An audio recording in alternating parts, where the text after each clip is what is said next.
Buon pomeriggio a tutti. Mi presento Stefano Miotto, direttore di Confindustria Veneto SIAV, con me Gabriella Bettiol, la manager che ha seguito e curato questa ricerca. La ricerca che vi racconteremo oggi, è una delle tre puntate in cui racconteremo questa ricerca, riguarda sostanzialmente un lavoro che abbiamo, una ricerca applicata, che è stata finanziata da Fondirigenti, proposta da Confindustria Veneto e Federmanager Veneto, e il titolo sostanzialmente è Management delle nuove filiere Space e idrogeno in Veneto. Dicevo, ci sono tre puntate, questa è la prima delle tre. La prima puntata abbiamo deciso di dedicarla alla Space Economy e a come questa Space Economy si sta sviluppando in Veneto, e poi ovviamente a tutti i temi e le competenze manageriali che stanno dietro a questa grandissima, grandissima trasformazione. Dopo entreremo nel merito assieme a Gabriella, assieme a Rino Garbellano, e quindi vi racconteremo a tre voci un po' gli esiti di questa ricerca, con un focus particolare sullo spazio. Però io prima di tutto volevo chiedere al presidente di Fondirigenti, Marco Bodini, di intervenire, ringraziandolo molto sia per l'intervento sia per il sostegno che ci dà a questa ricerca e non solo. Prego, presidente. Bene, buongiorno, buongiorno a tutti, grazie dell'opportunità.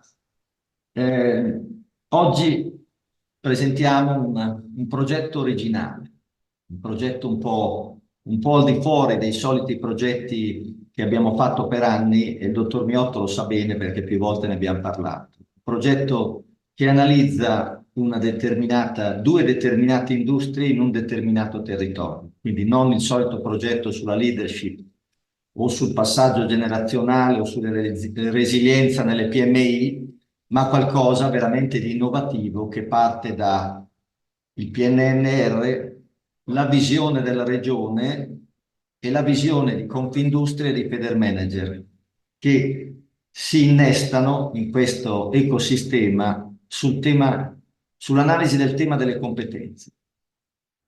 Quindi è un progetto di cui io ne ho parlato in diverse sedi in Italia, proprio perché è un progetto capofila, dicendo cerchiamo di vedere quali industrie e quali competenze sono necessarie in un mondo in evoluzione veramente veloce.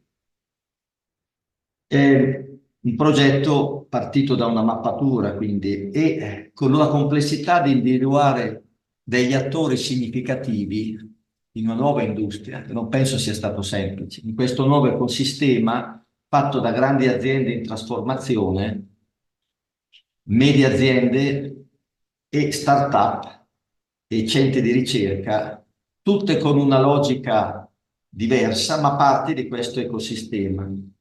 Due parole su Fondirigenti, che è il maggiore fondo per il finanziamento della formazione dei manager in Italia, gestito in forma bilaterale da Confindustria e Federmanager, dove noi eroghiamo sulla base degli accantonamenti dei dirigenti attraverso i conti informazioni e gli avvisi. Però abbiamo una successiva attività, che è quella delle iniziative strategiche, come quella di oggi, ovvero Confindustria e Federmanager al territorio ci segnalano particolari criticità in termini di industrie e in termini di competenze. Quindi il progetto di oggi è un progetto per noi importante perché ci consente, attraverso il vostro studio, in una logica circolare poi, di influire sulla erogazione degli avvisi, sulla definizione degli avvisi, che altro non fanno che finanziare con un valore cospicuo fino a 12.500 euro, in particolare le PMI, quindi di dare una possibilità di finanziare dei corsi di formazione di un certo livello, anche se l'accantonamento della PMI è molto più limitato. Quindi definizione degli avvisi e soprattutto una modellizzazione formativa poi successiva agli avvisi. Quindi le aziende che vedono questa esigenza partecipano all'avviso, li finanziamo in una maniera, soprattutto le PMI, generosa, e aiutiamo le società di formazione poi attraverso questa ricerca, questa mappatura, queste analisi, a sviluppare quei corsi di formazione soft skills e hard skills tali per supportare queste transizioni dove spesso la preparazione scolastica diventa obsoleta e quindi c'è bisogno di un qualcosa di nuovo, soft skills quando ci sono le transizioni delle grandi aziende, quindi un nuovo modo di lavorare, un nuovo modo di rapportarsi, oppure a skills, quelle conoscenze tecniche. Oggi, per esempio, vediamo in particolare digitalizzazione e sostenibilità. Però lo studio che avete affrontato e che ho visto e che raccoglie tutte le tipologie, è uno studio particolare, è un'opportunità che poi la nostra intenzione è di utilizzarlo non solo all'interno della presentazione, ma all'interno della regione proprio per far vedere il ruolo di Confindustria e Federmanager nell'ambito delle politiche industriali. È una traccia concreta che parte dal PNRR, parte dal pubblico privato e su cui si innesta proprio, fortunatamente, dico a voi, con l'aiuto di fondi dirigenti, che ci crede e che ha apprezzato questo lavoro. Quindi logica circolare nella determinazione degli avvisi, spunti che utilizzeremo e modellizzazione formativa per chi dovrà fare formazione. L'ultima cosa, perché questo? Perché Fondi Dirigenti ha due obiettivi, una missione molto particolare: aumentare la produttività nelle aziende, quindi dare un aiuto alla crescita e dare un aiuto all'employability dei dirigenti, ovvero avere una classe di dirigenti e di manager all'altezza e di interesse per queste nuove industrie, per esempio, tramite proprio questo aumento di competenza e quindi mettere delle persone a disposizione in grado di aiutare in questo processo. Quindi grazie di questo studio, di cui ne faremo buon uso, come ci siamo detti più volte, è un capofila e grazie dell'attenzione e vi ascolto volentieri. Grazie. Grazie Presidente, grazie anche per le parole di apprezzamento e anche perché sentiamo molto, diciamo, la sua vicinanza, le vicinanze dei fondi dirigenti. È un piacere proporre e collaborare con voi e anche poi, come diceva lei, provare a divulgare queste cose che effettivamente sono un po' nuove, sono un po' di frontiera, insomma, ma noi ci divertiamo abbastanza così. Lei diceva, ricordava, poi ci ha fatto una perfetta presentazione di quello, di un po' dei contenuti della ricerca, ma ricordava appunto che queste ricerche nascono da dei soggetti proponenti che sono in particolare Confindustria Veneto e Federmanager Veneto, e abbiamo qui, e lo saluto e lo ringrazio, il presidente di Federmanager Veneto, Maurizio Toso. Grazie Maurizio per essere qui, grazie in generale per tutte le cose che facciamo insieme e ti lascio ovviamente la parola, prego.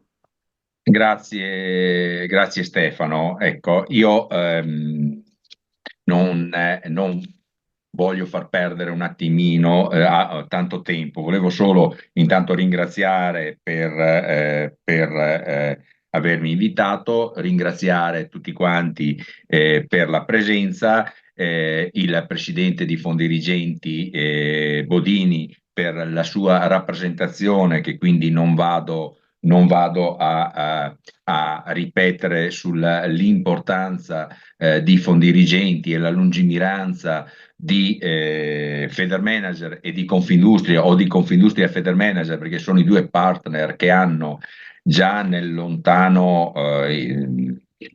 cos'era, 97 e poi 98 avevano visto che l'importanza principale è la manutenzione della professionalità, cioè la formazione continua. A Fondi Dirigenti, come ha detto bene il presidente Bodini, non eroga formazione, ma eroga contributi per la formazione per le imprese nelle tre tipologie di piani individuali degli avvisi e di queste iniziative strategiche. Ecco, quindi questa è l'importanza per essere sempre al passo con i tempi. Ringrazio naturalmente Federmanager, diciamo, è l'associazione che da oltre 75 anni rappresenta in modo unitario ed esclusivo i manager delle aziende industriali, piccole, medie e grandi, produttrici di beni e di servizi. Ecco,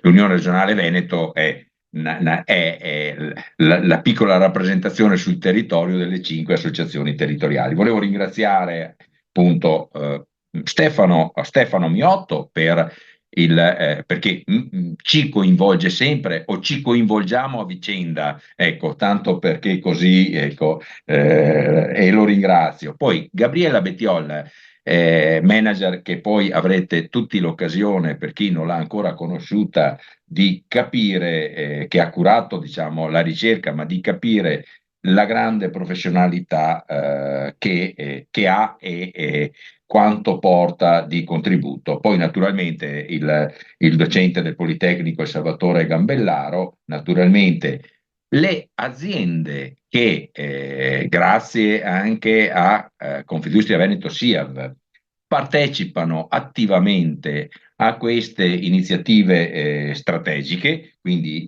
Michele Peterle e Elena Toson e le loro aziende, ecco, e anche, e non per ultimo, ma il direttore di Fondirigenti Massimo Sabatini, che è molto attento come Fondirigenti a tutte queste iniziative. Ecco, io non tedio oltre, ringrazio e sicuramente ne usciremo da questa e dalle altre e dalle 2 successive, ne usciremo arricchiti di questa indagine. Grazie.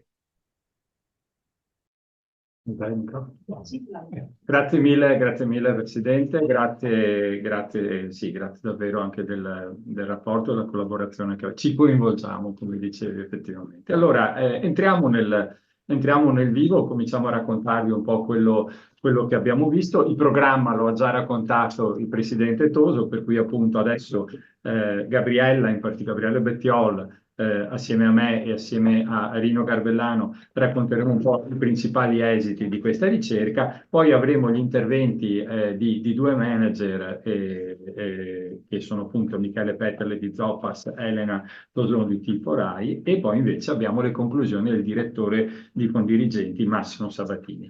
Dicevo, questo è il primo di 3 appuntamenti, però dietro questi appuntamenti c'è una strategia precisa, che è la strategia che Confindustria Veneto ha adottato, che attua attraverso SIAV. Confindustria Veneto presidia sostanzialmente alcuni ambiti strategici, tra quello non potrebbe non esserci il tema della ricerca e innovazione. In quest'ambito, poi lo racconteremo meglio, ma in quest'ambito abbiamo, vorrei dire, dato vita e stiamo animando e supportando una serie di cluster regionali, dei 21 cluster riconosciuti dalla Regione Veneto. Confindustria Veneto è parte, ma davvero attiva e operativa in 12 di questi. Uno di questi è proprio quello dell'aerospazio, ma insomma, vedendo delle cose davvero nuove, davvero disruptive, vorrei dire, anche nel modo in cui queste aziende si aggregano, collaborano tra loro, collaborano con start-up, con l'università. Ci siamo detti assieme a Gabriella, ma perché non proviamo a studiarli un po' meglio? Quindi abbiamo scelto appunto un cluster che c'è, che è quello dell'aerospazio, un cluster che si sta formando, poi ve lo diremo velocemente, che è quello dell'idrogeno, e poi però la terza puntata, perché tutte queste azioni, lo ha spiegato bene il Presidente Bodini, sono finalizzate poi anche ad aggiornare, a dare uno sguardo a quelle che sono le competenze manageriali. Il terzo pezzo riguarda appunto le competenze manageriali. Quindi avremo questo primo appuntamento, un secondo dedicato all'idrogeno e poi uno in presenza a conclusione di tutto, in cui ci dedicheremo in particolare al tema delle competenze. Non che poi in assoluto in questi appuntamenti non parleremo anche di questo, quindi avremo un po' un menù vario. Io a questo punto passo la parola e ringrazio davvero molto Gabriella, perché l'esito di quello che vedrete fa veramente parte al 99% delle sue lucubrazioni, e del confronto che abbiamo la fortuna di avere insomma giornalmente. Quindi Gabriella, prego, andiamo sulle temi e poi insomma Sì, sì. Beh, ci attendiamo perché vedrete che non sarà un'unica voce, ovviamente, anche perché c'è stato il contributo di tante persone alla formazione di questa ricerca. E dunque, niente, prima di arrivare proprio a bomba, no? E quindi di parlare delle reti di innovazione regionale, che sono le novità, no? Dell'accompagnamento anche attraverso strategie della pubblica amministrazione della Regione Veneto, no? Alle quali siamo pervenuti, forse un passo indietro, perché dal nulla non nasce nulla, e invece anche la formazione di queste reti, sia aerospaziale che la formanda rete sull'idrogeno, sono frutto, come vedremo, di un'evoluzione anche della storia industriale del Veneto. E allora abbiamo cercato di posizionarle anche proprio a livello territoriale, dove si innestano queste nuove realtà, e vedrete che diciamo, la localizzazione dove sono posizionate sia le aziende, ma il nuovo fenomeno della collaborazione con spin-off e start-up piuttosto che le università saranno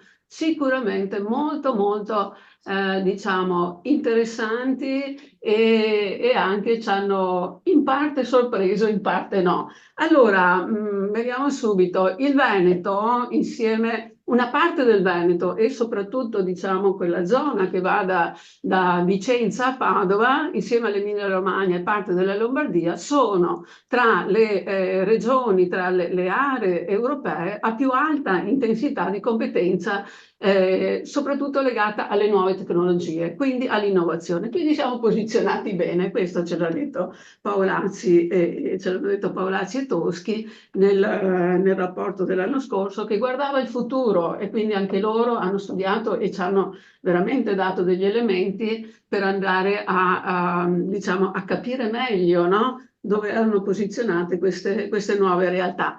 Però la storia del Veneto, la storia industriale del Veneto, sapete che è legata ai distretti, cioè ai distretti industriali. Allora siamo andati a scomodare il vecchio Enzo Rullani, che però, anche se ormai è anziano, la vede sempre piuttosto lunga.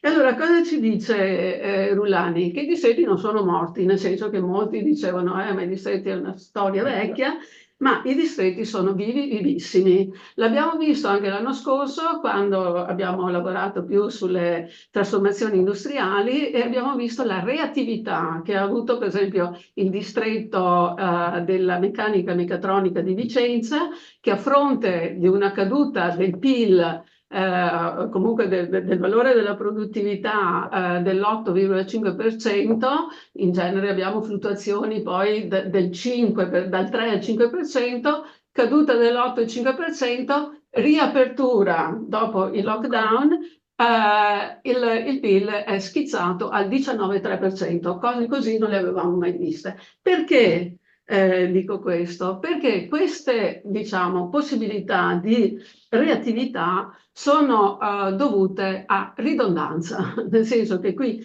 ci troviamo di fronte a degli stock tecnologici. Le nostre aziende, queste aziende investono moltissimo in tecnologia. Se vedono una macchina nuova e vanno alla fiera, non gli interessa quanto costa, la comprano. A ridondanza di scorte, e invece sappiamo, no, che con la Lean tutto di meno e cose, però nel periodo della ripartenza, se tu non avevi le scorte, cioè le materie prime non arrivavano, come non stanno arrivando adesso. Quindi se non c'è ridondanza non c'è neanche capacità poi di andare avanti, e di andare avanti velocemente. E poi stock di conoscenza. Poi vedremo però che questa conoscenza, come dirà Rullani, e quindi andiamo già nel secondo capitolo, è una conoscenza un po' particolare, una conoscenza ancora molto legata alla conoscenza codificata, cioè è ancora legata al prodotto e al processo. C'è ancora poca conoscenza generativa che dovrebbe invece essere attivata anche a fronte delle grandi piattaforme digitali, che permettono appunto l'acquisizione di conoscenza, che non è strettamente legata poi alle tecnologie con le quali stai lavorando. L'altra cosa è che appunto l'investimento delle risorse umane è un po', chiamiamolo così, non miope, ma è ancora legato alla produzione, alla produttività, e soprattutto a inserire nelle aziende poi risorse umane che sono molto legate a livello territoriale. Si attinge poco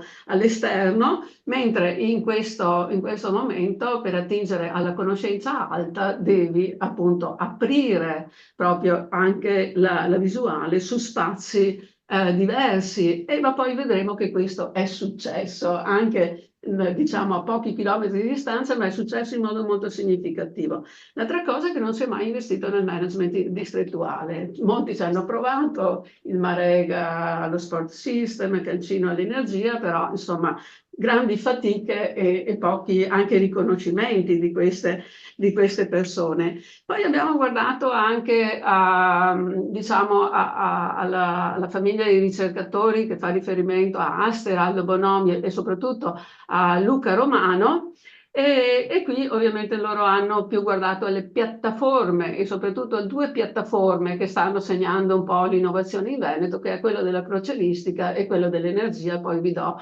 due dati. Ma una cosa importantissima che ha sottolineato proprio recentissimamente Luca Romano è stata questa cosa qui, che la più grande operazione, dice lui, di politica economica che è avvenuta in Veneto negli ultimi 30 anni è stata l'apertura di tutti i 94 chilometri della superstrada pedemontana veneta. Perché questo? Perché se voi guardate la pedemontana è il tracciato blu, permette di collegare soprattutto la zona dove ha sede quel benedetto distretto meccanica e meccatronica, quindi Schio, Tiene e tutta quella zona, diciamo, al distretto anche della calzatura di Montebelluna, perché lì c'è molta tecnologia che ha a che fare anche con loro, e con la parte poi di Conegliana Vittorio Veneto, dove ha sede l'altro distretto molto importante che vedremo dopo, e dove ha sede la Zoppas e l'IRCA, prima era Conegliano, adesso l'hanno trasferita a Vittorio Veneto. Questo sopra, no? Sotto invece, se torni un attimo sotto, e quindi si uniscono, no?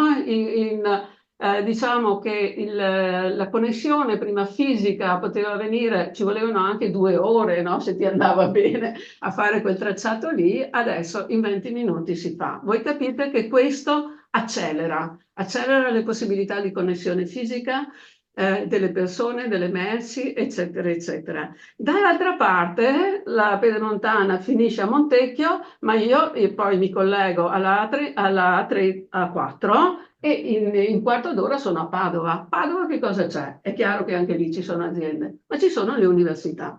Le università, e vedremo che proprio in questo perimetro cioè si sviluppano proprio le reti e soprattutto la rete Space. Sulle filiere innovative, importantissime, però che cosa esce? Anche qui, quella diciamo, della cantieristica è chiaramente trainata da Fincantieri, che abbiamo qui davanti a noi, anche se la sede è a Trieste, ma ha un indotto che non è più la singola azienda, c'è il caso Somec che è evidentissimo, ma aziende che poi investono nell'aggregato, quindi anche se non sono reti formalizzate, sono delle reti. E quindi, per esempio, Somec faceva le grandi architetture di vetro per la crocieristica, e invece poi ha messo insieme l'arredo, ha messo dentro le cucine industriali, eccetera, eccetera. E l'altra filiera che è molto interessante anche per poi le considerazioni sull'idrogeno è sulle rinnovabili, ma anche qui noi non facciamo produzione, stoccaggio e distribuzione, ma ancora una volta l'appliance, le compliance, tutta la parte della meccanica per la distribuzione, e quindi ancora una volta Treviso, Padova e Vicenza sono i grandi player che lavorano su questa filiera.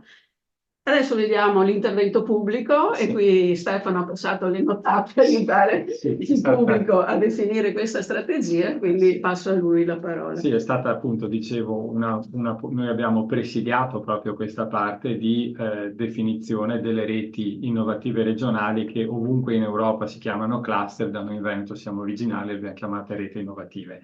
Sostanzialmente il tema era che c'era proprio questo passaggio da tutta una serie di distretti, alcuni produttivi, altri teorici, diciamo, quindi il livello regionale era arrivato a riconoscere addirittura 51 distretti, invece verso un'evoluzione verso diciamo quelli che sono cluster. E di fatto qui sostanzialmente c'è stato un fortissimo lavoro aggregativo, un lavoro direi anche fianco a fianco con l'università, che ci ha consentito anche di venire a contatto con molti professori universitari molto votati alla terza missione, in cui sostanzialmente è stata creata questa legge. La legge prevede il riconoscimento di reti innovative regionali che devono insistere sulle 4 Smart Specialization al tempo della programmazione scorsa della Regione Veneto, che sono Agri-Food, Manufacturing, Sustainable Living e Creative Industries, e praticamente dal 2016 si è cominciato sostanzialmente a creare questo movimento che ha portato all'aggregazione di aziende e università in programmi, sostanzialmente programmi almeno triennali, che sono stati presentati nell'ambito di quelle specializzazioni che vedete, sono stati presentati alla Regione, che poi ha riconosciuto le reti innovative. Questo percorso ha portato ad oggi al riconoscimento di 21 reti innovative regionali, sono stati ovviamente finanziati poi dei bandi di innovazione e ricerca, ma diciamo che la cosa molto interessante è stata per noi da un lato entrare in questi meccanismi, dalla promozione alla costituzione. Noi seguiamo la segreteria delle reti, gestiamo i progetti di innovazione poi finanziati, però dall'altra parte, assieme a Gabriella in particolare qui, andiamo anche a vedere, a fare delle letture trasversali che ci possano dare degli ulteriori elementi per fare politica. Un po' la nostra strategia è circolare, lo diceva bene il Presidente Bodini prima. Quindi appunto abbiamo cominciato con questa prima, diciamo, dal 2016, con questo primo, diciamo, sfornata di reti innovative regionali. Adesso la nuova strategia di specializzazione intelligente per la nuova programmazione invece ha sostanzialmente confermato quelle 4 specializzazioni prima, ne ha aggiunte 2, Smart Health e destinazione intelligente, insomma tutta la parte del turismo, sapete l'importanza anche del turismo in questa regione, però poi ha individuato anche 2 sostanzialmente missioni trasversali in linea proprio, come diceva sempre il Presidente Bodini, con il tema PNRR, e quindi da un lato B-Economy e dall'altro Space Economy. Dicevo, la cosa perché abbiamo voluto in qualche modo sostenere questo passaggio da distretti verso reti, l'inserimento dell'università come attore protagonista, perché noi abbiamo sostanzialmente una dimensione di impresa molto bassa. Non dimentichiamo mai che abbiamo tantissime imprese, 1 su 10 abitanti, abbiamo aziende che sono B2B senza avere dei veri capi filiera, che sono quasi sempre per tutti i settori, cioè quindi tutti i settori che copre il Veneto, quindi tutti i settori manifatturieri, quasi nessuno è presente in regione, sono tutti fuori dalla regione, e quindi l'abitudine per moltissime di queste aziende era di fare innovazione andando sostanzialmente a cercarla dentro la filiera, guardando soprattutto i capi filiera e non aprendosi a processi di open innovation. Ecco, il tentativo che abbiamo voluto fare con questo tipo di strategia è stata quella di dire: cerchiamo in qualche modo di aprire le scatole, di uscire un attimo nell'innovazione da quelle che sono le supply chain. E quindi ecco il rapporto con l'università, ma non solo, perché dentro, lo si è già detto, ma adesso lo vedremo meglio, dentro a questi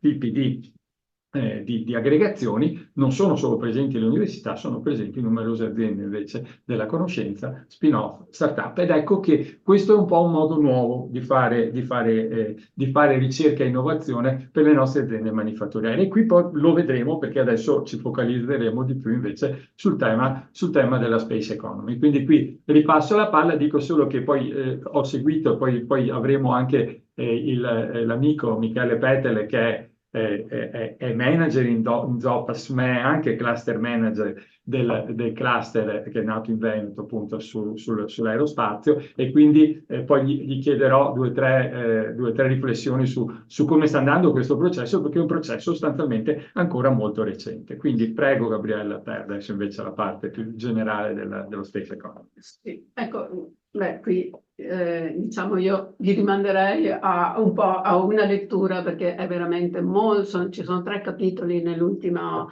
rapporto della Fondazione Nord-Est curato da Luca Paolazzi e Gianluca Toschi, che entrano proprio nel merito dell'illustrazione della Space Economy, perché loro lo considerano una tra le importantissime economie del futuro, che danno proprio la possibilità di un upgrading, no? In termini di conoscenza, non solo di tecnologia, ma anche di ingresso di sistemi di conoscenza dentro le nostre imprese. Per farvela molto sintetica e molto esemplificativa, questa suddivisione tra i segmenti upstreaming e downstreaming, in cui i primi sono più della parte hard della manifattura delle componenti che riguardano l'aeronautica, l'avionica e lo spazio, quindi tutte le componenti in cui possono entrare fortemente le nostre imprese manifatturiere, le nostre, quelle più votate poi a seguire anche una trasformazione e un investimento su questi nuovi processi, e invece la parte di downstream che riguarda più il trattamento dei dati. Sapete che nella parte, diciamo, aerospaziale il dato è importante tanto quanto la parte strutturale, no? E quindi poi vedremo anche delle aziende che si sono sviluppate su questa parte del dato, che sono nate quasi dal niente, le abbiamo scoperte ancora 10 anni fa, e che hanno avuto un processo di crescita straordinario. Tra queste dopo vedremo Quascom. Quanto vale questa Space Economy? Allora, la Space Economy vedete che ha una valutazione in termini di crescita straordinaria, perché a livello globale vale attualmente 370 miliardi, è previsto un 70% di crescita entro il 2030 e addirittura nel 2040 è previsto $1 trilione, che io non so neanche come fare a quantificare, ma scendendo a livello nazionale attualmente il valore, no, è di circa 17 miliardi di euro, e con un'occupazione di 230.000 addetti. Se andiamo, ovviamente il Veneto non è in prima posizione, perché sappiamo che i grandi player non sono in Veneto, quindi abbiamo la Lombardia, abbiamo il Lazio, abbiamo il Piemonte e abbiamo il Veneto. Quindi il Veneto si colloca al quarto livello diciamo a livello territoriale anche in termini di fatturato, però è un fatturato significativo per la nostra regione, quindi sono 2 miliardi e 2 di fatturato, con circa 260 imprese e 5.000 addetti. Se voi dividete le 260.000 imprese per i 5.000 addetti, trovate ancora la microimpresa, neanche la media, ma la microimpresa. Perché? E allora andiamo a vedere la configurazione della rete. E qua, appunto. Allora, la rete è partita con 28 soci sottoscrittori, in cui, diciamo, c'era questa decina di aziende manifatturiere, no, che trainavano un po', che erano quelle molto interessate da un punto di vista industriale, no, di entrare in questo nuovo settore, chi era già molto avanti, chi aveva qualche prodotto in luce e altri, insomma a livelli diversi proprio di stadio anche di offerta, no, di prodotti manifatturieri su questo settore. In 2 anni c'è stata un'esplosione, la rete è passata da 28 a 59 soggetti. Ecco cos'è successo. È successo che sono entrate le aziende, molte sono start-up e soprattutto spin-off, che si occupano delle tecnologie applicate all'aerospace e soprattutto anche della parte di engineering. Quindi vedete che le università le abbiamo lasciate lì in fondo, perché l'università e soprattutto Univeneto, che è l'insieme, no, delle università, sono presenti, e soprattutto è presente il CISAS Colombo, che in Veneto è l'università che ha formato tutti gli ingegneri aerospaziali, no?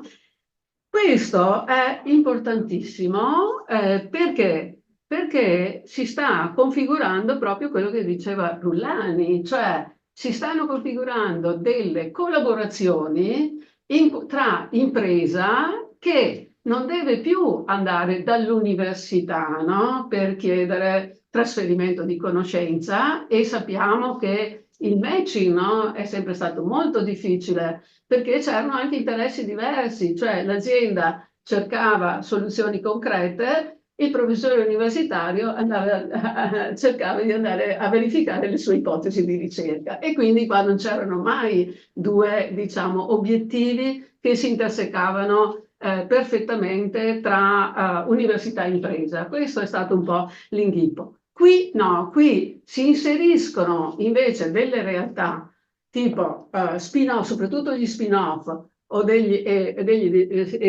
le start-up che invece fanno molto da trade union tra quello che è il sistema della conoscenza e quello che è il sistema industriale, avendo come caratteristica che anche gli spin-off e gli start-up devono gestire un'azienda, che poi sia piccola, piccolissima o cosa, però devono entrare poi anche in un sistema gestionale di management di cui non possono esentarsi. Questa è un po' la grande novità. Dove sono? Ecco qui ancora la mappa, le mappe. Allora, se voi vedete, è molto interessante perché all'inizio non avevamo così, e poi ho chiesto alla collega, ma perché non mi fai una mappa, no? E torniamo alla mappa di prima, nel senso che il giallo sono il posizionamento geografico delle aziende manifatturiere e vedete che lì Vicenza la fa da padrona e Treviso. La differenza però tra Vicenza e Treviso è che Vicenza ha anche le società che poi producono tecnologie applicate, soprattutto nella meccatronica, l'elettronica e la meccatronica, quindi le hanno dentro al distretto, molto vicine. Se andiamo invece a Padova, vedete abbiamo una splendida azienda che è Isoclima, che ha un manager che io non so, dopo lo presentiamo perché io non avevo mai visto nelle nostre aziende un manager che si chiama Scientific Manager, e vediamo poi che profilo ha. E però vedete una quantità notevole di start-up e di spin-off. Perché? Perché sono contigue all'università. Ecco che allora l'università è come se si spostasse fuori dai confini fisici, no? Delle cose e diventasse microimpresa e quindi assume anche, diciamo, alcune caratteristiche che si avvicinano, no? Poi alle imprese con cui devono lavorare. Quindi questa mi sembra molto interessante come collocazione. Su questo, se volete, vi facciamo 3 esempi, no? Stefano, non so se hai qualcosa da aggiungere. No, non ho nulla da aggiungere, dopo però da adesso in poi se riesce a sentirmi, perché so che è in condizioni un po' disagiate, invito anche Michele Petel, perché poi adesso appunto volevamo... Eccolo qui. Ciao Michele, buonasera intanto. Ciao a tutti, grazie per l'invito. Adesso sì, ti sentiamo. Sì, no, perché adesso appunto le prossime 2 o 3 slide sono di presentazione appunto di queste aziende, cioè a parte raccontare queste 3 aziende ma molto velocemente, c'è invece il tema della rete innovativa e di quello che sta facendo la rete innovativa, cioè di come è nata, ma soprattutto dei programmi che penso che sia la cosa più interessante. E devo dire che avendola vista diciamo dall'inizio e insomma avendo con te frequenti e non solo con tutte le aziende, il direttivo della rete, diciamo frequenti momenti di scambio e di confronto, devo dire che questa è una rete che è davvero estremamente interessante perché oltre ai progetti di ricerca e innovazione ha un'attività invece di confronto con i capi filiera e di organizzazione di eventi, adesso ve lo racconterà l'ingegner Petel, che effettivamente non è di tutte le aziende ed è davvero estremamente interessante. Appunto, sulle aziende non raccontiamo Topaz Industries perché la conosciamo, vi diamo solo 2 flash su Officina Stellare, che è una PMI che è a Vicenza, è una PMI che è fuori Vicenza, quindi è, diciamo, è a Sandrigo, non è nemmeno vicina sostanzialmente a Vicenza, quindi è un posto un po' periferico, ma è un'azienda che fa sistemi ottici, vedete, insomma, progettazione customizzata di sistemi ottici da adottare nell'aerospazio, nella difesa, eccetera. È un'azienda che ha tantissimi giovani, che è riuscita ad essere attrattiva, nel senso nei confronti dei giovani, e non è facile attrarlo poi in certi luoghi, ha una fortissima internazionalizzazione anche del proprio personale, e la cosa poi che a me ha colpito, l'ESA, che è l'ente spaziale europeo, ha sostanzialmente ha individuato con dei bandi in Europa 29 incubatori di aziende. Di questi 29, 28 incubatori in Europa sono pubblici e 1 è aziendale ed è collocato in una PMI del Veneto, che è una cosa che mi ha sostanzialmente lasciato, ma conoscendo l'imprenditore Giovanni Dallago, devo dire che non mi ha stupito perché è davvero un imprenditore visionario e uno di quelli che cambia sostanzialmente i paradigmi nella sua visione, così no come anche Quascom, che invece ha incontrato Gabriella un po' di anni fa. Quascom è veramente un miracolo del nord-est, nel senso che Quascom da più di 10 anni, forse adesso non so, oserei dire 15, però sicuramente più di 10 anni, è stata formata da quattro ingegneri del digitale, del dato, che si sono messi a fare in pratica, come si chiama, il GPS per navigare a livello spaziale, e soprattutto si sono dedicati ai sistemi di cyber security e quindi dei sistemi complessissimi, perché non abbiamo a che fare con le strade nostre, ma abbiamo a che fare con le vie nello spazio, no? Quascom l'abbiamo incontrata, ripeto, più di 10 anni fa, perché ci occupavamo di innovazione e volevamo anche capire se le nostre aziende riuscivano a entrare nei programmi Horizon della Commissione europea, soprattutto nei programmi di ricerca. E c'era pochissima, cioè veramente pochissime cose. Emergeva invece, veniva fuori questa evidenza che c'era questa Quascom che vinceva progetti da 1,5 milioni, 2 milioni di euro 10 anni fa, e ho chiesto: ma voi conoscete? Nessuno la conosceva, quindi ho mandato il collega di Vicenza, ho detto: per cortesia vai a vedere chi è Quascom. Quascom erano questi 4 ingegneri dentro a un piccolo appartamento in centro a Bassano, che si facevano i progetti, li vincevano e investivano in queste tecnologie appunto di tipo satellitare e per l'aerospazio. Li ho incontrati, per farla breve, a Pozzobon, al grosso meeting di cui penso poi ne parlerà l'ingegner Peterle a Vicenza, e vedo Pozzebon insieme a un imprenditore nostro, La nostra vecchia conoscenza. una nostra vecchia conoscenza, che aveva una bellissima azienda delle materie plastiche, e però sapevo che l'aveva ceduta agli americani. E vedo questo imprenditore insieme a Pozzebon, ho detto: ma cosa ci fate insieme? Allora, questa cosa è bellissima, nel senso che questo imprenditore l'ha vista giusta, no? Nel senso che questi ingegneri sono talmente presi, no, nello sviluppare le loro tecnologie e le loro cose, che poi, diciamo, difficilmente vedono tutte le altre parti. Gli investimenti, per esempio, adesso non sono più diciamo, nell'appartamento, sono più di 30 persone, si sono spostati, sono sempre a Bassano, ma tutta la parte dello sviluppo del business, diciamo, non sono così forti. E quindi Carlo Brunetti, possiamo dire il nome perché assolutamente penso che sarà contento anche che lo citiamo, gli sta facendo un po' da mentor proprio sulla parte dello sviluppo imprenditoriale e manageriale. Ecco qua il management, no?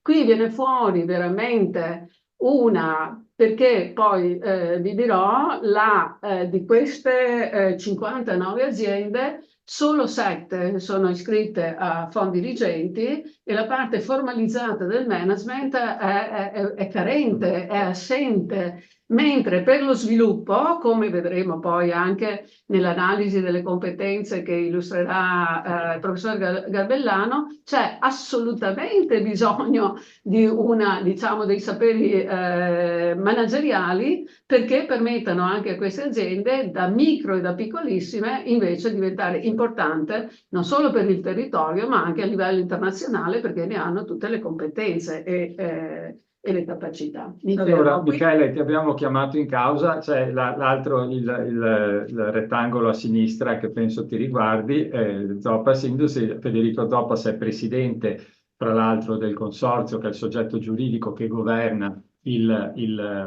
questo cluster, e Michele Peterle è il cluster manager. Quindi ti chiederei di dire sostanzialmente 2 cose sul perché Zopas è entrato in questa partita e sta investendo, vi assicuro, moltissimo tempo ed energie su questa partita. Poi le slide dopo le hai viste, sono relative sostanzialmente alla rete, anche qui molto velocemente, ma soprattutto mi piacerebbe che in 2 parole riepilogassi quelli che sono i programmi anche di quest'anno, perché di nuovo, come dicevo, questa rete ha un'attività di animazione pesante. Quindi ti lascio la palla.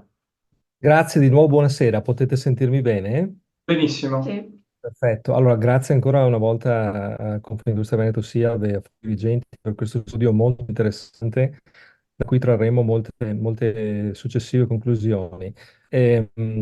Zopas è nello spazio dal 1992.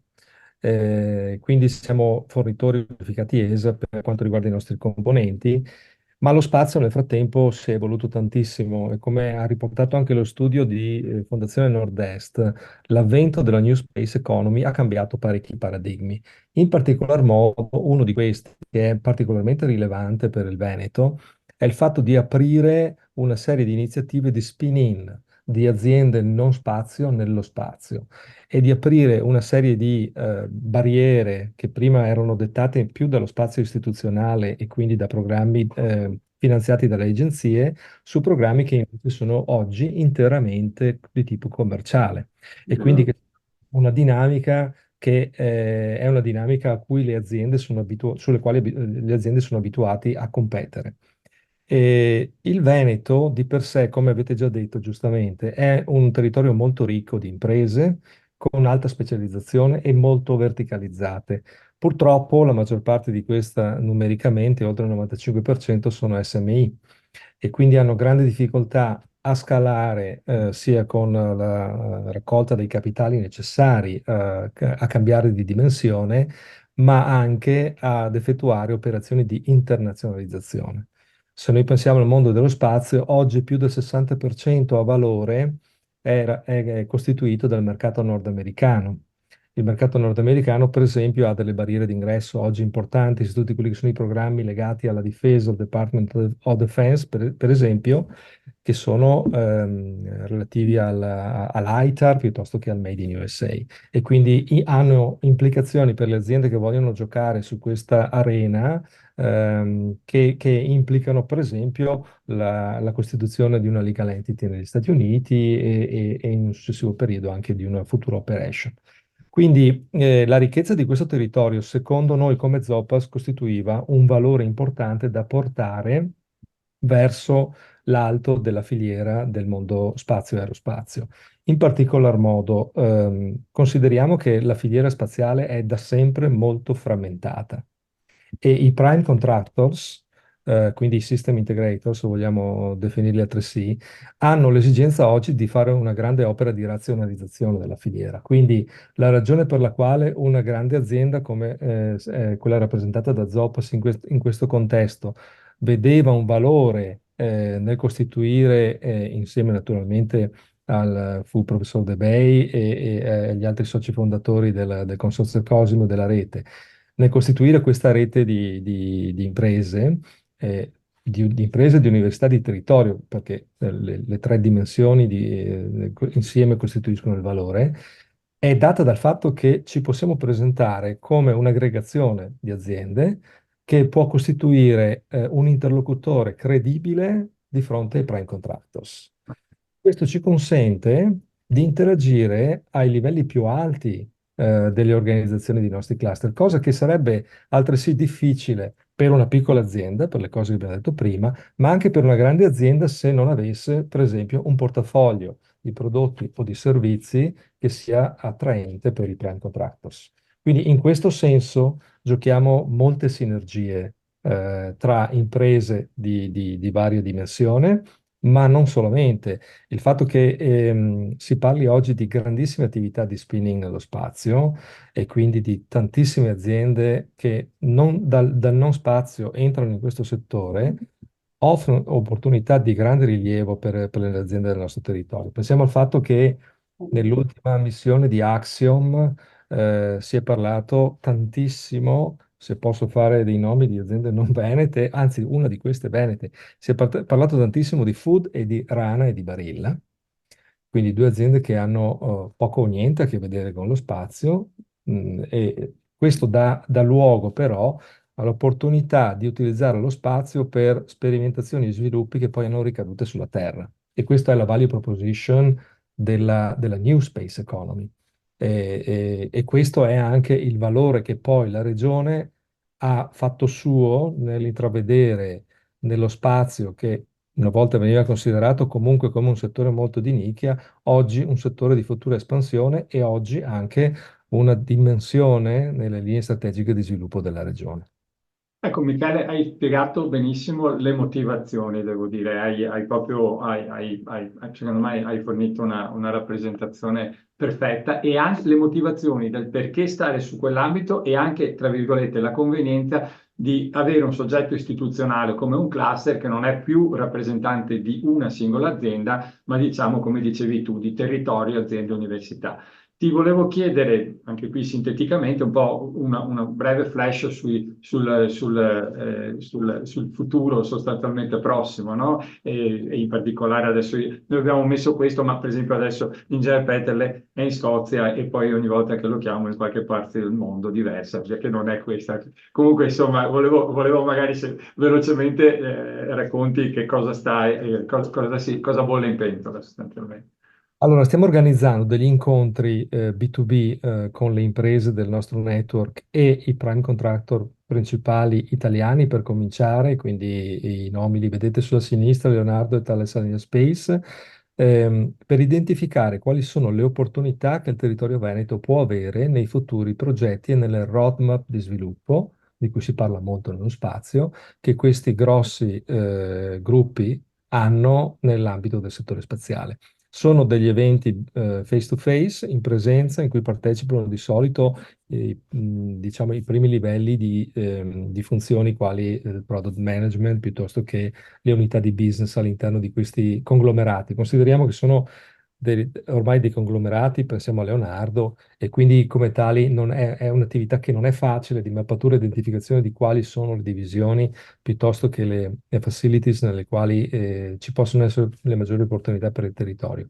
Questi eventi vengono tenuti all'interno del territorio veneto, consentono anche di introdurre e presentare l'università, che comunque per quanto riguarda almeno l'Università di Padova è molto ben conosciuta in questo contesto. Stiamo lavorando ed è stato in questo momento sospeso con il cambio di governo ad un'attività con il MISE, con il FUMISE, per la Urban Air Mobility. Sappiamo che nel territorio veneto c'è un'attività già in essere di logistica aerea attraverso l'utilizzo degli UAV, quindi di droni, sia per quanto riguarda Save e quindi la futura nascita di un vertiporto nel sedime dell'aeroporto di Venezia, piuttosto che di altre aziende private che stanno spingendo in questa direzione. Ci sono già dei pilota che sono attualmente in essere, per esempio di collegamento tra la terraferma e le isole della laguna. E questo tema, diciamo, può potenzialmente prendere una dimensione diversa di scala, pensando al fatto che ci potrebbero essere dei piloti più importanti che potranno venire in corrispondenza alle Olimpiadi Milano-Cortina, piuttosto che allo sviluppo di un network di vertiporti nel territorio veneto che consentono il trasporto innanzitutto di merci e in un futuro meno prossimo anche di persone nel territorio a distanze di 20-30 km point to point. Ci Poi sono c'è questo, no? E poi c'è questa cosa qui che è abbastanza impegnativa, direi. l'evento più importante al quale abbiamo lavorato ed è lo Space Meetings Veneto. È un evento internazionale che ha avuto luogo nella sua prima edizione a Venezia, al Venice Terminal Passeggeri, l'anno scorso alla metà di maggio. Questa era un'idea nata soprattutto dall'esigenza, ricordiamo, nella nostra missione, cioè l'internazionalizzazione delle imprese. E quindi l'esigenza di dare un risalto e un palcoscenico alla filiera spaziale, anzi aerospaziale, perché stiamo allargando un pochino anche il settore di impatto, alla filiera veneta dell'aerospazio. Questo evento ha avuto un grandissimo successo nella prima edizione, scusatemi se lo dico senza modestia, ma abbiamo avuto 230 aziende iscritte come espositori, 1500 B2B meetings e 150 relatori in 3 giorni in cui si è articolato l'evento, in cui il primo giorno c'è stato un investment forum dedicato a investitori istituzionali e non interessati al mondo dello spazio. Il secondo e il terzo, lo Space Supplier Summit, dedicato da un lato alle conferenze, dall'altro a questi meeting tra domanda e offerta, tra cliente e fornitore della filiera spaziale, e il terzo giorno un verticale in parallelo sull'utilizzo delle tecnologie spaziali per l'agricoltura di precisione. Quest'anno lo ripetiamo e la nostra ambizione è di arrivare ad almeno 300 aziende. Sarà tra il 20 e il 22 maggio nella stessa sede e con lo stesso format. Diciamo che la nostra ambizione è quella di far diventare questo evento un evento biennale che si alternerà all'altro grande evento che abbiamo in Italia nello stesso settore, che è il Torino Aerospace and Defense. Quindi in questo modo il Veneto e Venezia si candida a diventare anche un centro di riferimento per quanto riguarda in Italia a questo punto, non solamente nella regione, per quanto riguarda il settore dello spazio. L'evento del 2024 è stato presentato la settimana scorsa a Bruxelles con il presidente della regione e in presenza anche del direttore generale dell'Agenzia Spaziale Italiana e del presidente della rete, il dottor Zoppas. E quindi diciamo stiamo lavorando proprio in questi mesi alla finalizzazione degli aspetti organizzativi. Quest'anno avremo anche, tra le altre cose, 5 agenzie spaziali di paesi extraeuropei con le quali cominceremo dei rapporti di prospezione che hanno la finalità di poter portare in questo evento anche una immediata ricaduta sulle aziende del territorio. Quindi è un evento sul quale stiamo puntando moltissimo. Non ultimo, e scusate, non voglio dilungarmi oltre, quest'anno è un anno molto particolare per l'Italia perché ci sarà lo IAC, l'International Astronautical Congress a Milano, l'evento forse più importante a livello mondiale del settore. E in questo evento, che sarà destinato a raccogliere diverse migliaia di persone del settore un po' da tutto il mondo, in questo evento parteciperemo con uno stand regionale e presentandoci di nuovo come cluster aerospaziale. Quindi questo per darvi un'idea di come poi con molto lavoro, ma anche con molta partecipazione da parte di tutte le imprese della rete, stiamo cercando di portare avanti quelli che sono stati i principi ispiratori della fondazione di questa rete. Michele, ti faccio l'ultima domanda, così so che sei in condizioni abbastanza precarie e straniere, quindi l'ultimissima domanda, anche qui flash, cosa è cambiato per te sostanzialmente in questo ruolo? Come sono cambiate le tue competenze? Cosa hai dovuto in qualche modo implementare in termini di competenze insomma, che cambiamento c'è stato con questo tema di fondo rispetto a tutte queste cose che stai gestendo, che per me, insomma, guardando anche il lavoro che avete fatto, è davvero, insomma, è una visione strutturata di medio-lungo termine, cosa che non si vede spesso sostanzialmente nelle nostre aziende e nel nostro territorio. Ma innanzitutto, come azienda abbiamo potuto costruire una relazione con il territorio e con la regione Veneto che non esisteva prima, o se esisteva non era altrettanto forte.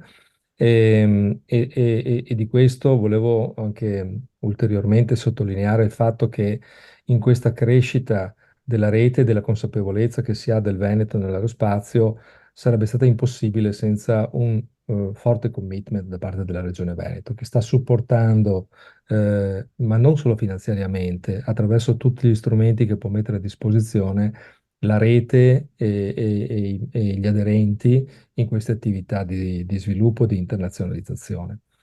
E l'altra cosa molto importante è che c'è stato un cambiamento di ruolo, se vogliamo, nelle attività di sviluppo del mercato, perché molto spesso noi viaggiamo con la nostra valigetta, ma con una doppia funzione, sia di responsabile del business delle aziende a cui apparteniamo, ma anche di prospezione per tutta la filiera del distretto. E molto spesso ci capita di avere questa doppia veste, come per me in questo momento allo Spacecom di Glasgow, in cui riusciamo ad innescare delle opportunità per l'azienda che rappresentiamo, ma delle opportunità per la filiera. L'ultima cosa, l'attività che stiamo portando avanti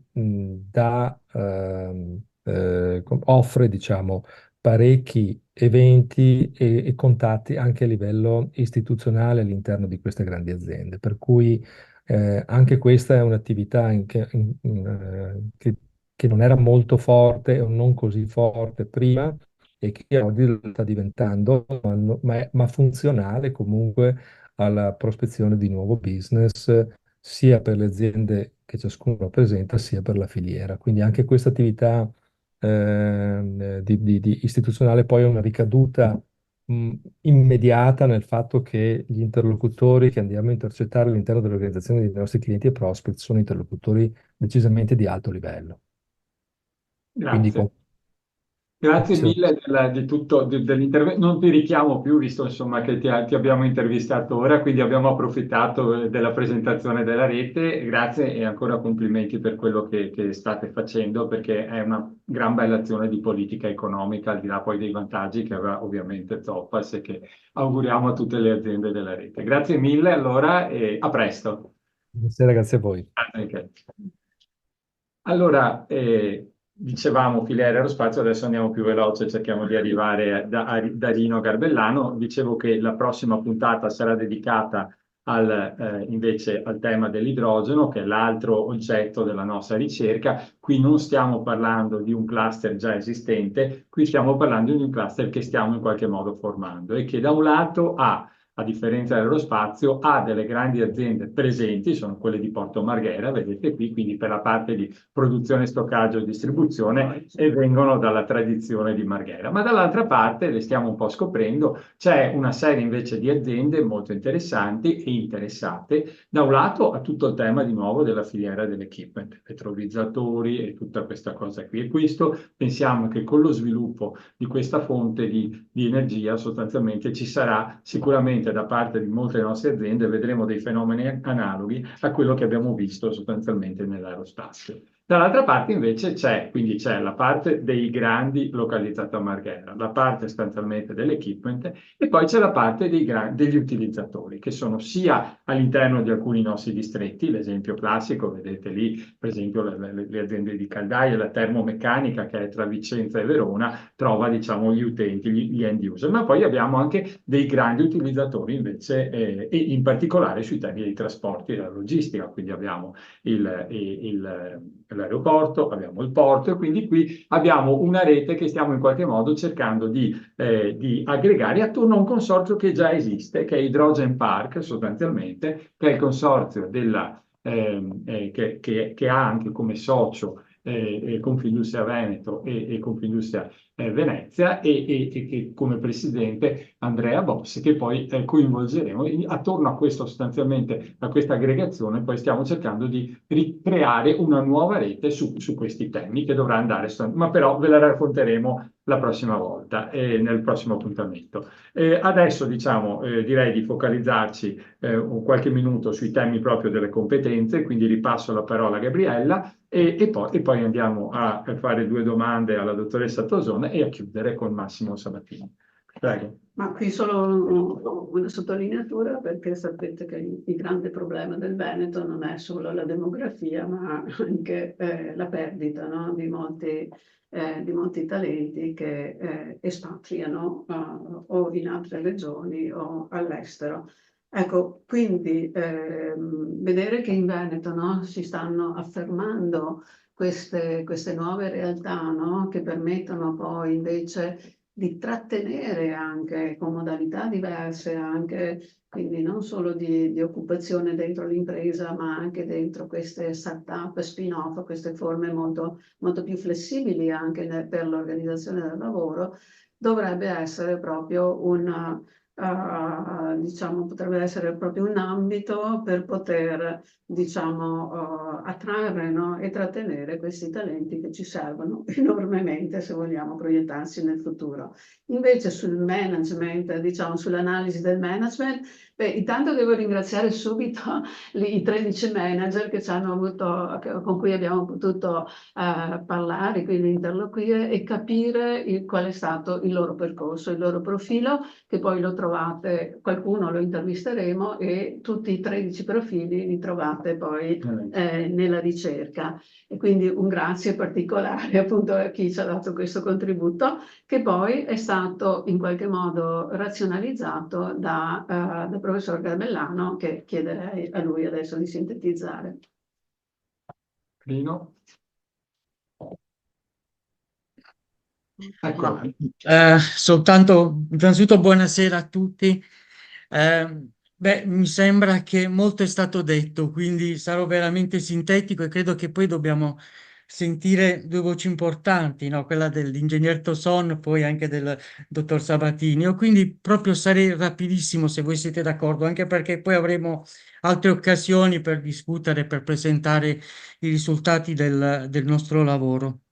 Ecco, soltanto veramente vado per punti, però lasciatemi ringraziare non soltanto i dirigenti, ma soprattutto i dirigenti che hanno partecipato alla ricerca, perché in questo momento di grandi cambiamenti, dove il tempo è la risorsa più scarsa, veramente averci dedicato tanto tempo è significativo. Che cosa è emerso fuori da questo studio?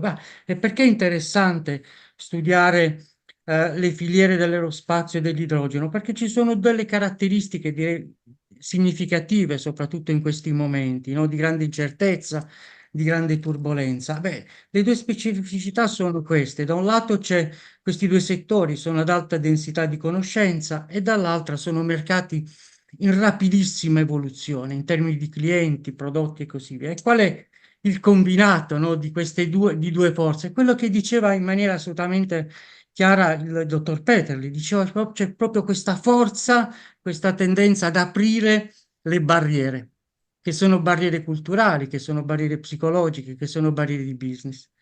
E dall'altra c'è l'altro aspetto, no? Da un lato bisogna aprire le barriere, dall'altra bisogna costruire le relazioni, costruire relazioni. E questi sono i due grandi punti di riferimento, no? Da parte dell'attività del management, dell'attività manageriale. Allora, che cosa vuol dire? Vuol dire che da un lato c'è un management che sa guardare oltre le attuali conoscenze, e questo sa guardare oltre vuol dire sapere intercettare quali sono le traiettorie tecnologiche, ma non soltanto le traiettorie tecnologiche, perché poi bisogna combinarle, no? Metterle insieme con i bisogni degli utenti, delle aziende e così via, delle condizioni sociali e così via, dell'aspetto, non dimentichiamo, anche della sostenibilità, e dall'altra proprio c'è l'apertura, no? Delle imprese verso tutti i soggetti in grado di creare, di co-creare la nuova conoscenza. Quindi c'è una forte flessibilità cognitiva e lasciatemi dire almeno un'ultima cosa, è possibile trovare una sintesi, no? Al ruolo del management oggi in queste filiere? Secondo me sì. Sono manager della conoscenza e sono manager in senso stretto perché, come abbiamo visto, costi, budget, tempi, no? Però questo, come vedremo, se abbiamo tempo, no? Sono competenze che non sempre sono presenti, soprattutto nelle start-up e negli spin-off, però sono manager che devono portare risultati, no? Devono soddisfare i clienti che sono per di più esigenti. Poi sono della conoscenza, perché come abbiamo visto abbiamo sentito nelle loro interviste, come abbiamo visto nei loro percorsi di carriera, hanno una profondità, hanno un bagaglio professionale assolutamente straordinario. E quindi molti di loro addirittura pubblicano nelle riviste scientifiche, e molti di loro partecipano, sono invitati come manager, no? A far parte con ruoli significativi ai network internazionali dove partecipano manager e scienziati e ricercatori. Quindi c'è un manager della conoscenza professionale e quindi c'è una sorta di sviluppo proprio personale come scelta di carriera, forse anche di vita. Però c'è anche un ulteriore aspetto di management della conoscenza. E come diceva Gabriella, è saper connettere le conoscenze esterne con le conoscenze interne. Come ci ha detto tante volte Gabriele, in realtà quando si lavora insieme si co-crea nuova conoscenza. E questo è il secondo aspetto. E poi c'è un ulteriore aspetto che c'è bisogno poi di mettere a terra il potenziale delle conoscenze in possesso, soprattutto non soltanto loro, ma dei loro collaboratori, che ricordiamo molti di loro sono anche dottorati, no? E così via. Allora, mettere a terra queste conoscenze richiede, per utilizzare che termini manageriali, un management dove c'è la produttività del know-how, la produttività della conoscenza. Quindi c'è tutto questo aspetto che è molto molto interessante. Allora, come si fa, no, a mettere insieme questo aspetto di management e questo aspetto della creazione di nuove relazioni? Beh, in primo luogo, e mi sembra anche la testimonianza di Peter le sia stata in questo senso, no? Bisogna creare fiducia, bisogna essere autorevoli, bisogna essere credibili. E questo c'è bisogno di creare fiducia verso i partner, verso la rete, verso i possibili clienti, ma poi anche saper creare fiducia, no, all'interno della propria azienda. Io credo che, così vado a concludere, cosa bisogna avere successo, no, quando si opera nelle reti, quando bisogna saper agire in contesti sempre nuovi. Beh, c'è un aspetto che secondo me è molto importante. Il management deve essere preparato, deve avere chiarezza del disegno strategico, deve avere chiarezza del ruolo che si vuole avere negli ecosistemi, nelle filiere, avere chiarezza su quali risorse occorre investire, impegnare e così via. Ecco, allora se questa ultima slide, no, dalla sintesi, no, del nostro lavoro, no, del lavoro che in realtà del lavoro del management che lavora, no, nelle filiere dell'aerospazio e dell'idrogeno. Ci sono tre grandi sfide, no? Da un lato c'è operare all'interno dell'azienda e all'interno di un sistema dinamico degli ecosistemi, e questo è un primo livello. Poi c'è un ulteriore livello all'interno dell'azienda in cui bisogna trovare un equilibrio tra progetto che si porta avanti e le altre funzioni, no? Le altre unità che sono presenti nell'azienda. Quindi c'è un problema di allocazione delle risorse, no? Di allocazione di investimenti nei diversi progetti, e poi non dimentichiamo che alla base, no, dell'innovazione ci sono le persone che lavorano nei team. Allora, saper gestire questi team in modo efficace costituisce una sfida molto importante, perché in questa situazione di grande turbolenza, di dinamicità, no, in realtà bisogna saper gestire queste tre tensioni in maniera dinamica. Ecco, credo che sia forse questo l'aspetto, direi, sfidante, e che fa sì che queste due filiere, questi due settori oggi siano considerati veramente come punti di riferimento, e molto probabilmente rappresentano anche dei punti di riferimento anche per gli altri settori, perché anticipano molti di quelle tendenze che poi vedremo diffuse nelle altre realtà. Ecco, grazie. Poi, ripeto, se ci sono domande troveremo occasione per rispondere. Grazie Dino, avremo modo poi nel terzo incontro che faremo di proprio soffermarci su tutti questi temi, quindi di approfondirli maggiormente, ma era giusto dare, no, come hai detto tu, una serie di anticipazioni e di spunti che si stanno riscontrando in questi nuovi fenomeni. Passo velocemente la palla a Gabriella e poi parliamo con la dottoressa Tordon. Questi sono i manager, appunto, a cui andava il ringraziamento, e va di nuovo il ringraziamento per aver collaborato nel darci appunto i loro profili, le loro proiezioni in termini di management, quindi 13 storie straordinarie. 8 dell'aerospazio, 2 dell'idrogeno e poi 3 manager di rete. Tra questi, e quindi di loro parleremo più diffusamente nella giornata dedicata poi al management e alla risorsa umana, e cercheremo anche di invitarli e farsi raccontare direttamente da loro le loro storie. Sono tutte storie straordinarie, ma purtroppo in questo momento non abbiamo il tempo di entrare, ma lo faremo nella seconda e soprattutto per l'idrogeno e nella terza puntata sull'X-Men. Tra questi 13 manager c'è anche Elena Toson, che invitiamo un po' a presentarci direttamente quella che è la sua storia.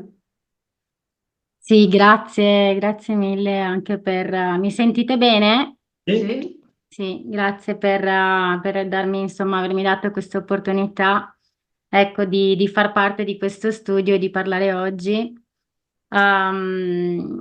Io volevo un pochino riprendere in parte sia quello che ha detto Michele, in parte quello che ha detto Salvatore, e riprendendo un po', ecco, il discorso della RIR e quindi no, di questa rete aerospazio veneta. La cosa che veramente è importante per il contesto regionale, è proprio quello di aumentare la massa critica delle imprese. Diciamo che mancando un prime, un utilizzatore molto forte all'interno del territorio, il fatto di avere una rete di 59 imprese di cui T4i fa parte, quindi parlo della nostra esperienza, che si fa portavoce, aumenta sicuramente quella che è la rilevanza che possiamo avere. E anche c'è un altro punto che per me è veramente importante, è che fa da collante tra queste imprese, tra questi enti di ricerca e tra le università. Per cui a volte tendiamo a guardare, a conoscere poco il nostro vicino e a conoscere meglio altri contesti. Questo è un contesto internazionale. E la conoscenza del contesto territoriale si crea e si aumenta anche grazie a questo tipo di rete. E anche questo è un altro aspetto su cui devo dire che anche per noi ha del valore, adesso anche proprio da un punto di vista concreto. Ad esempio, lavoriamo, abbiamo diciamo partecipato a dei bandi su sviluppi, di ricerca e sviluppo con delle altre aziende della rete, e sicuramente il fatto che da 2 anni questa sia nata ha, diciamo, avvicinato le imprese stesse. Relativamente invece a, diciamo, quello che è un pochino il mio percorso, per rispondere, ecco, all'altra parte della domanda, quella che è la mia esperienza, T4i nasce come spin-off dell'Università di Padova nel 2004, grazie, diciamo, alle competenze del gruppo di propulsione aerospaziale dell'Università di Padova. T4i è ancora spin-off dell'università e ha subito, diciamo, ha visto una crescita importante in una fase attualmente di scale up. Sviluppiamo sistemi propulsivi per satelliti e microlanciatori e quindi siamo, diciamo, nella parte upstream del settore spazio. E ha subito una forte crescita negli ultimi 2 o 3 anni. Adesso siamo in 50 persone. E sicuramente rispetto a qualche anno fa, il contesto, come si è detto, come si dice, è in trasformazione, è in evoluzione. E con questo anche le competenze si devono trasformare e devono evolvere in questo contesto. Sicuramente il manager di oggi, almeno nella mia esperienza, che cosa deve essere in grado di fare? Di gestire l'interno dell'azienda e di vedere l'esterno, di capirlo, di conoscerlo bene, di conoscerlo a fondo, e quindi di saper dialogare, no? E qui riprendo appunto quanto detto prima da Salvatore, il dialogo, la fiducia, riuscire a crearla su più livelli e con vari interlocutori, dalla regione all'associazione di categoria, l'agenzia spaziale, l'università, la startup con cui si collabora, piuttosto che l'azienda tipo Leonardo, Avio, Thales Alenia, e riuscire a gestire questo tipo di dialogo con diversi interlocutori e a mantenere quella che è, se vogliamo, è una parola grossa, però mantenersi sempre in una, diciamo, mantenere la propria etica, tenere forti i valori dell'azienda. Questo è sicuramente importante, comunicarli all'esterno e comunicarli all'interno.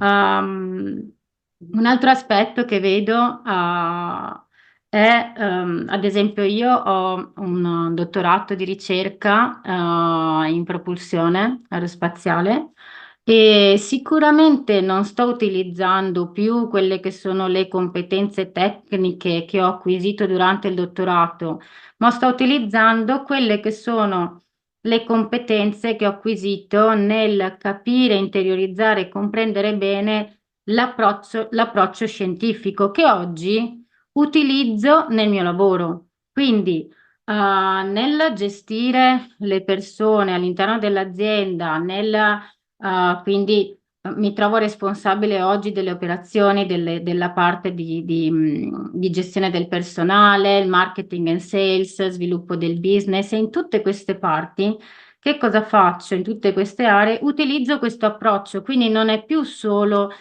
l'imprenditore, il manager, che cosa deve essere in grado di fare, non solo di applicare un metodo scientifico e di innovazione, di innovare nella parte tecnica, ma di innovare in tutte le aree e quindi di applicare questo a 360 gradi. E in questo modo si tengono le persone, si fa in modo, insomma, che l'azienda possa realmente innovare, realmente crescere, con dei valori importanti. Mi sembra che la testimonianza confermi un po' tutto quello che è emerso dalla ricerca. Ne parlavamo adesso con Gabriella, il tema dell'etica, per esempio, è un tema trasversale che è ricorso molto spesso, no? Nelle interviste che sono state realizzate come tema, no? Questo è. Sì, nelle 13 interviste curriculum noi avevamo chiesto proprio anche ai manager che erano già inseriti nei contesti ovviamente delle imprese sia manifatturiere che spin-off, quale fosse il suggerimento per andare poi a sviluppare competenze di giovani talenti, cioè se tu dovessi prendere un giovane talento, che tipo di competenze avreste richiesto. Su questo abbiamo fatto un quadro sinottico e abbiamo pensato che quello che emergeva era che sì, le conoscenze di tipo tecnologico rimangono ovviamente importantissime, però c'è bisogno appunto di andare molto di più anche su una variabile di foresight, quindi di capacità poi di lettura dei trend, no? Anche di mercato, non solo tecnologici, come è già stato detto, ma soprattutto assorbire anche delle competenze manageriali di tipo organizzativo e di lettura poi dei processi. Trasversalmente abbiamo visto in molti suggerimenti proprio nascere questo discorso dell'etica e quindi ci sembra molto importante anche perché, permettetemi di dire, che questi settori e soprattutto il settore dello space in tempi come questi sappiamo benissimo che va anche a lavorare su poi settori della difesa che in questo momento insomma non sono diciamo settori con cui si è abituati, no, a lavorare e quindi avere anche degli aspetti etici diventa importante. Io chiuderei qua. Questo lo chiamiamo il bel lavoro. Abbiamo copiato il titolo, il bellissimo libro di Alfonso Fuggetta, l'ultimo che ha scritto, che ha scritto che i giovani talenti che entrano in questa fase, in questi settori, dovrebbero essere contenti, perché questo per loro è proprio un bel lavoro. Benissimo. Elena, allora grazie mille dell'intervento. Grazie a voi. ci rivediamo presto e a questo punto chiudiamo, direi, il seminario con l'intervento conclusivo, la sintesi di Massimo Sabatini, direttore generale di Fondirigenti, che vediamo se si collega, cioè è collegato, se sblocca, eccolo che sta arrivando. Sì, il mio audio è disattivato, il video invece non Non posso. ti vediamo, ti sentiamo, ma non ti vediamo, Massimo. Dicevo, ecco qui, allora, perfetto. Adesso ti vediamo anche, adesso ti vediamo e ti sentiamo. Beh, allora grazie, insomma, hai visto, abbiamo offerto un piatto abbastanza vario e ricco, quindi a te con piacere ti lascio sostanzialmente alle conclusioni di questo incontro, ringraziandoti anche ovviamente di tutto. Grazie a voi per questo pomeriggio, per aver organizzato questo appuntamento che insomma, è sicuramente ha pienamente centrato gli obiettivi che ci eravamo dati. Quindi grazie a SIAB, grazie a Federmanager Veneto per essere stati i promotori. Voglio ringraziare tutti gli intervenuti perché diciamo, pur in un tempo molto ristretto, veramente hanno animato una discussione per me estremamente ricca e interessante, quindi grazie alle aziende, passati 4i, e ai manager che hanno partecipato alla vostra attività, visto che insomma nelle slide ce ne sono molti, e anche tutti quelli che ci hanno seguiti oggi, insomma dalle registrazioni sappiamo che insomma c'erano tante aziende che oggi hanno partecipato. Ovviamente diciamo, cercherò di portare via pochissimo tempo, anche perché è un po' complicato e anche pretenzioso fare delle conclusioni su una discussione come quella di oggi. Peraltro ce ne sarà un'altra altrettanto interessante poi sulla parte dell'idrogeno. Sicuramente quello che io mi porto a casa è la conferma della felicità dell'intuizione di indagare mondi nuovi e modi nuovi con cui le aziende collaborano attorno a filiere a tecnologie. Questo è un approccio che il fondo ha deciso di seguire nel recentissimo passato, perché sempre di più, anche per le cose che ci raccontavano queste aziende, che voi stessi ci avete evidenziato, questa è una delle principali frontiere della managerialità, cioè sempre di più si generano delle modalità di lavoro e di collaborazione che fanno venire fuori nuove esigenze manageriali. Noi cerchiamo diciamo, di comprendere costantemente queste evoluzioni, dunque questo è per noi sicuramente un campo che dobbiamo presidiare. Lo spazio e idrogeno sono due ambiti a diversi gradi di maturità dal punto di vista, diciamo così, anche del loro consolidamento in delle strutture, come abbiamo sentito, e forse anche questo è un elemento importante per noi perché proprio ci fa vedere che succede nelle fasi iniziali, che cosa succede nelle fasi mature e quali fabbisogni ci sono dal punto di vista manageriale. Vi dico quelli che a me sono sembrati degli elementi che balzano fuori con evidenza da quello che ci avete raccontato.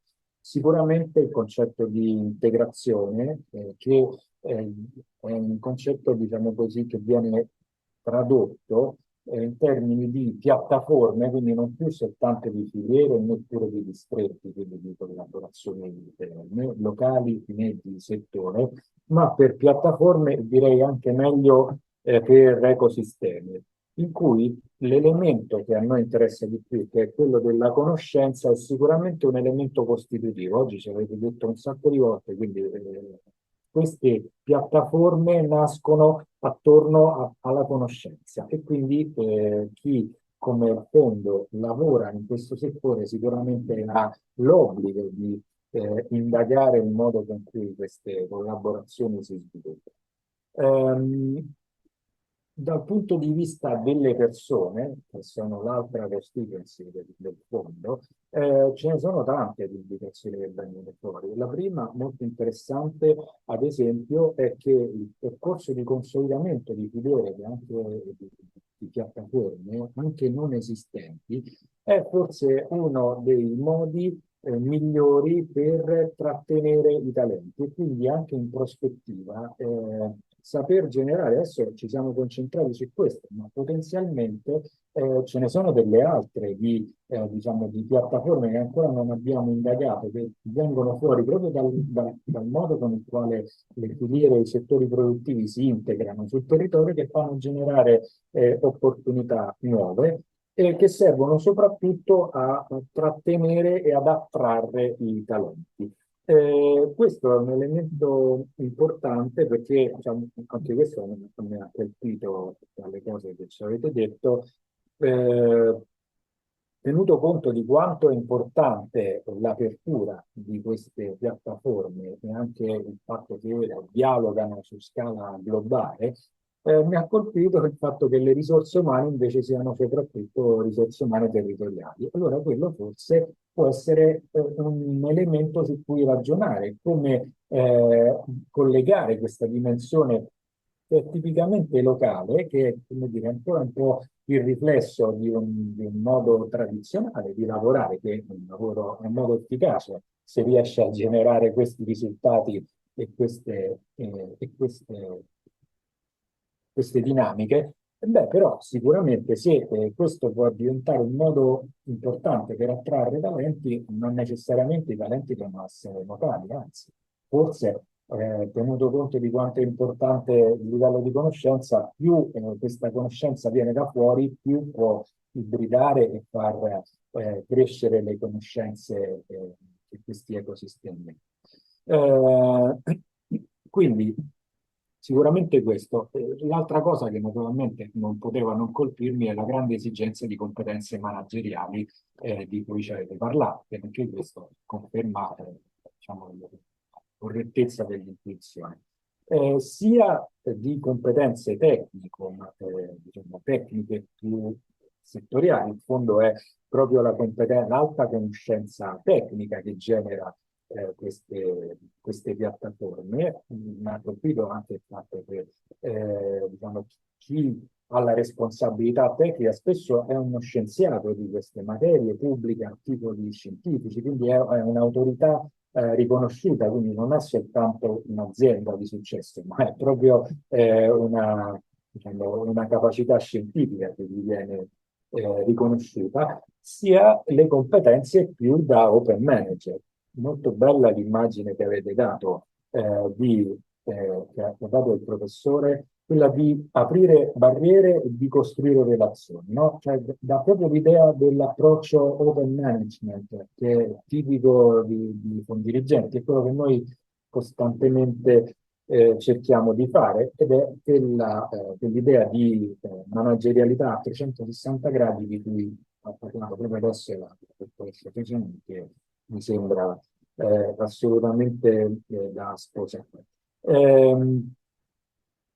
Che tipo di managerialità? Beh, diciamo, anche qua l'elemento che a me ha colpito è la managerialità della conoscenza. Abbiamo detto che queste piattaforme, le reti, nascono attorno alla conoscenza, quindi quello che serve è un manager della conoscenza che e anche qua ci conferma che, insomma, che alcune delle cose che abbiamo fatto anche nel recente passato sono assolutamente centrate. Penso al lavoro che Fondirigenti ha promosso rispetto alla figura del manager formatore. Qui, diciamo così, si tratta proprio di generazione di conoscenza, la conoscenza stessa che aggrega la piattaforma.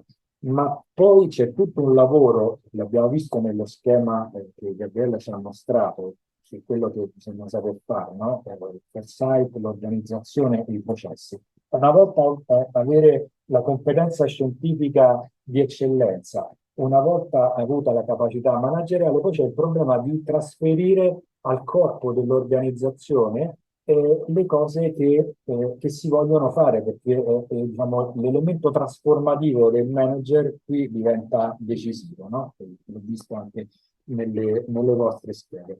E dunque un manager che non solo deve essere un campione scientifico, ma anche qualcuno che riesce a trasferire alla struttura tutto il senso dell'evoluzione, quindi senso nel senso più ampio, quindi anche questo ragionamento attorno ai temi dell'etica, che condivido proprio al 100%. In questo momento il fondo sta conducendo un'altra di queste iniziative strategiche proprio attorno al tema dell'etica manageriale di fronte a tutte le nuove sfide della managerialità che in questo momento stiamo affrontando. Quindi senza dubbio questo aspetto diciamo di managerialità a 360 gradi è uno degli elementi importanti che ci possiamo portare a casa.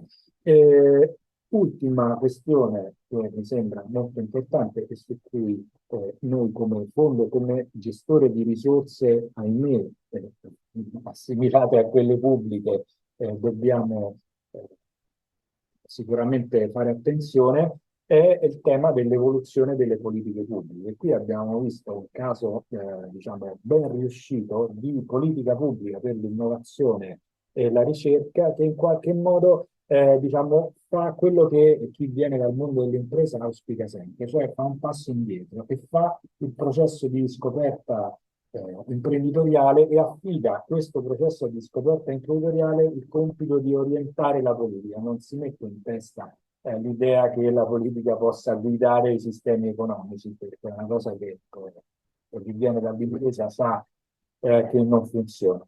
Ecco, questa evoluzione positiva delle politiche pubbliche, secondo me, può ben integrarsi con quello che il fondo cerca di promuovere e che sicuramente può ben beneficiare del vostro lavoro di approfondimento, cioè come alimentare questo diciamo, percorso virtuoso di trasferimento della conoscenza, sostenendo sia queste competenze sempre più tecnologicamente avanzate, ma dall'altro lato sostenendo questa capacità di dare senso all'azione manageriale anche verso questo tipo di nuove forme di aggregazione. Ecco, questo penso che sia il principale insegnamento che io mi riporto a casa oggi pomeriggio, perché questo a noi serve per orientare il futuro dell'attività del fondo. Quindi davvero grazie per la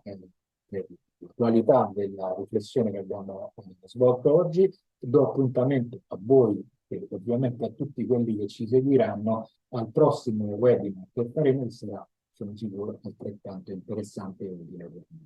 Grazie e buona serata a tutti. Grazie mille Massimo, io ringrazio ovviamente Fondirigenti, Massimo, il Presidente, tutti i relatori che sono intervenuti, i partecipanti e Gabriella che mi pare abbia fatto un ottimo lavoro, ma avremo altre 2 puntate per scoprirlo meglio. Va bene, grazie a tutti e buona serata. Che mette insieme tutti. Grazie, arrivederci. Arrivederci.